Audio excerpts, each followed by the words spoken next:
जैसे ही जीनिया ठीक होती है, वो घर में सीरत पर चीखने लगती है। मैं शहराम और फरियाल को एक साथ खुश नहीं देख सकती। मैं इन दोनों को मार डालूंगी। सीरत खौफजदा हो जाती है और उसे समझाते हुए कहती है, बेटा, अब अपनी जिंदगी में आगे बढ़ जाओ। वो दोनों अपनी जिंदगी में खुश हैं, उन्हें छोड़ दो।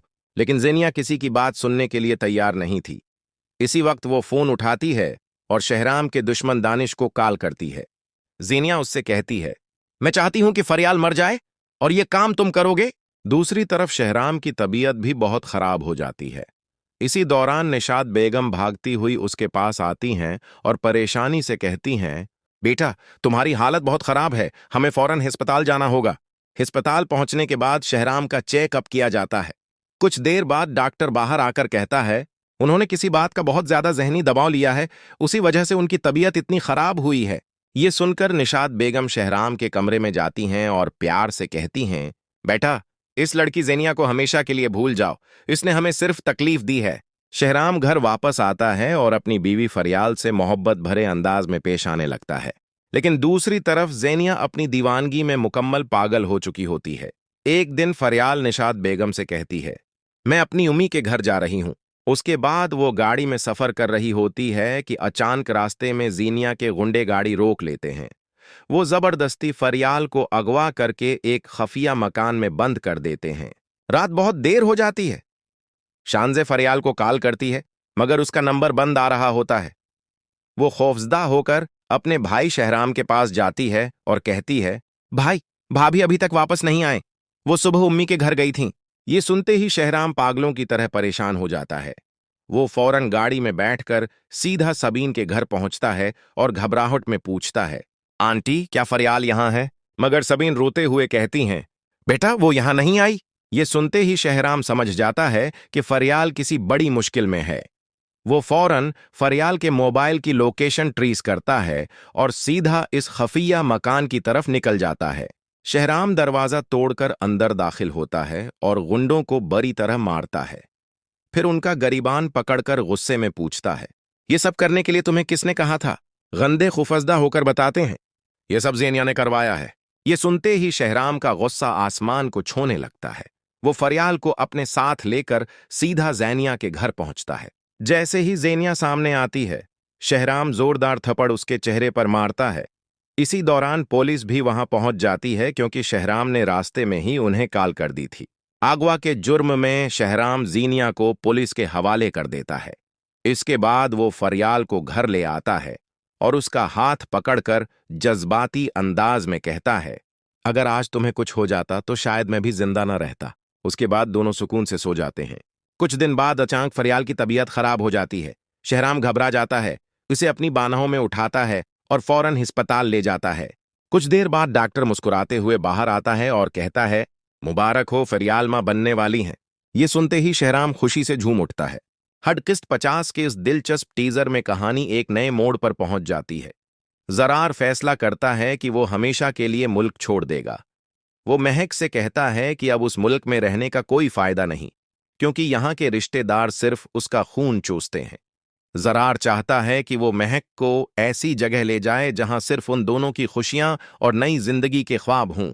महक ये सुनकर परेशान हो जाती है और कहती है कि वो कभी नहीं चाहती कि जरार अपनी मां और बहन को छोड़ दे। लेकिन जरार वाज़ेह अल्फाज में कहता है कि अब वो इन लोगों के चेहरे भी नहीं देखना चाहता। इसके बाद महक जल्दी जल्दी अपना सामान उकट्ठा करती है और दोनों मुल्क छोड़ने की तैयारी कर लेते हैं। दूसरी तरफ जेनिया की एक जासूस औरत ये सब देख लेती है और फौरन सीरत को इत्तला देती है कि जरार और महक पाकिस्तान छोड़कर जा रहे हैं। ये सुनकर सीरत के हाथ कांपने लगते हैं। इधर जेनिया की हालत पहले ही खराब होती जा रही है। वो अपने कमरे में हर चीज तोड़ फोड़ देती है और अपनी मां से कहती है कि शहराम के बगैर अब उसकी जिंदगी बेमानी है। सीरत जीनिया को समझाने की कोशिश करती है कि शहराम अपनी जिंदगी में आगे बढ़ चुका है और अब उसे भी हकीकत कबूल कर लेनी चाहिए।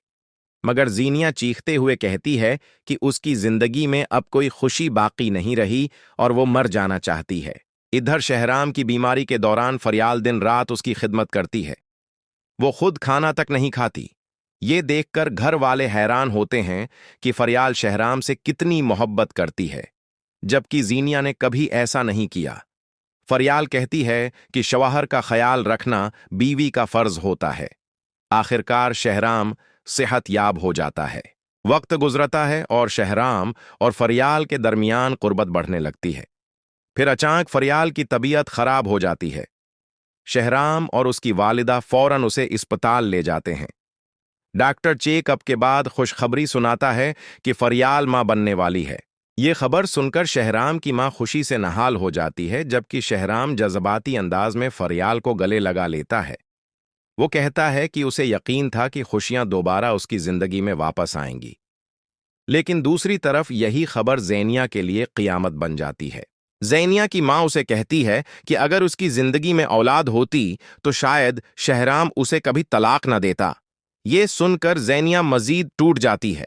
वो बदला लेने की कोशिश करती है मगर कामयाब नहीं हो पाती।